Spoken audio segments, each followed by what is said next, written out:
నేను 1995 సంవత్సరం నుంచి సుదీర్ఘ రాజకీయాల్లో ఉన్నాను. 2005లో కాంగ్రెస్ పార్టీ అప్పుడు మా పెద్ద ఆయన రాజశేఖర రెడ్డి గారు ముఖ్యమంత్రిగా ఉన్నప్పుడు కాంగ్రెస్ పార్టీ కార్పొరేటర్గా 27 డివిజన్లో పనిచేశాను. ఆ రోజు నుంచి కూడా ఈ రోజు వరకు రాజకీయాల్లో ఉన్నాను. ఈ స్థాయి పదవి ఏ నాయకుడు కూడా నా పేరు ప్రపోజ్ చేసింది లేదు.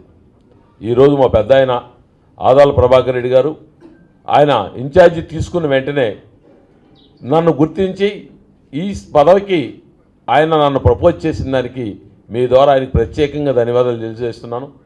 ఆయన ప్రపోజల్ని గట్టిగా తీసుకుని జిల్లా అధ్యక్షుడైనటువంటి వేమిరెడ్డి ప్రభాకర్ రెడ్డి గారు ఎన్నోసార్లు దీని మీద కృషి చేసి నిన్న నాకు ఆ పదవి రావడానికి ఆయన ఒక భాగస్వామి.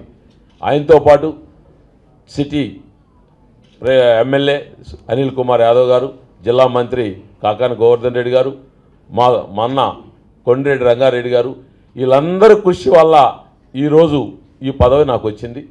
వాళ్ళ యొక్క నమ్మకాన్ని నేను ఎప్పుడూ ఒమ్ము చేయనని, పార్టీ ప్రతిష్ఠ కోసం అన్ని విధాల సిటీ అండ్ రూరల్లో పనిచేసి పార్టీ గెలుపు కోసం, పార్టీ అభ్యర్థుల కోసం కృషి చేస్తానని చెప్పి మీ ద్వారా తెలియజేసుకుంటున్నాను. అభివృద్ధి అంటే దాని నిర్వచనం మాట్లాడే వ్యక్తులకి తెలుసో లేకపోతే తెలియదో నాకు అర్థం కావట్లేదు. అభివృద్ధి అంటే ఏంటి?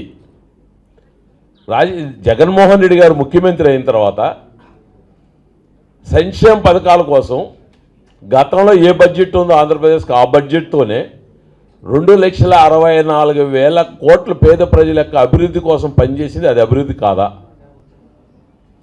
కేవలం 3 సంవత్సరాలు ముఖ్యమంత్రి అంటే 2 సంవత్సరాలు మాకు కరోనాలో ఎవరు కూడా ఏ కార్యక్రమం కూడా చేయలేదు, మీ అందరికీ తెలుసు.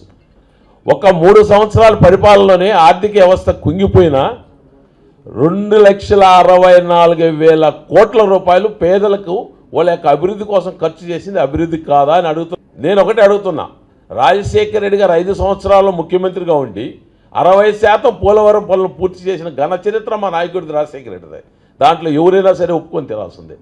ఆయన సంపాదించిన సంపాదనని ఆయన కేవలం రెండోసారి 3 నెలలు 4 నెలలకి ఆయన మాకు దూరం అయినప్పుడు 4 సంవత్సరాల 7 నెలలు ఇదే కాంగ్రెస్ పార్టీ ఆంధ్రాని పరిపాలించిందా లేదా? ఇదే కాంగ్రెస్ పార్టీ 4 సంవత్సరాల 7 నెలలు పరిపాలిస్తే గతంలో మా నాయకుడు చేసిన 60% పనులు 40% పనులు ఈ 4 సంవత్సరాల 7 నెలలకు ఎందుకు పూర్తి చేయలేదు కాంగ్రెస్ పార్టీ చెప్పాలి. ఈరోజు ప్రచారం చేసే కాంగ్రెస్ పార్టీని అడుగుతున్నా, 4 సంవత్సరాల 7 నెలలు 30% పనులు పూర్తి చేయని ఘన చరిత్ర ఉన్న మీరు మమ్మల్ని అడిగిస్తే ప్రశ్న మీకు హక్కు ఉందని అడుగుతున్నాను నేను. 30% ఇద్దరు ముఖ్యమంత్రులు 30% పనిచేయలేదు కాంగ్రెస్లో. రాజశేఖర రెడ్డి గారు 60% పనిచేశారని మీరే చెప్తున్నారు. ఏదైనా సరే ప్రతిపక్షాలు కానీ కాంగ్రెస్ పార్టీ కానీ నింద వేసేటప్పుడు మీ కాడ రికార్డు చూపించి గతంలో మేము ఇది చేశాం, ఇప్పుడు నువ్వు ఇది చేయలేకపోయావు అని ఒక కాగితం మొక్క చూపించగలరా? మేము అభివృద్ధి చేస్తామో నువ్వు అభివృద్ధి చేసావో రికార్డు అడగండి, రికార్డు తీసుకొని ప్రజలకు చెప్పండి. ప్రజలకు అడగపోతే రోజుకొక ఒక మీటింగ్లో అబద్ధం చెప్తూ పోతే కొంతమంది ప్రజలైనా నమ్మతారనే విశ్వాసంతో వాళ్ళు ప్రచారం చేస్తున్నారు తప్ప గతంలో ఏ ముఖ్యమంత్రి కూడా నిన్నే విన్నాను, ఒక పెద్ద ఆయన చెప్తున్నాడు మనకు 17 మంది ముఖ్యమంత్రులంట. 17 మంది ముఖ్యమంత్రులు ఆంధ్రప్రదేశ్ పరిపాలిస్తే 3 సంవత్సరాల్లో ఇన్ని సంక్షేమ పథకాలు ఇచ్చి ఇన్ని అభివృద్ధి చేసి చరిత్ర సృష్టించింది ఒక జగన్మోహన్ రెడ్డి గారే.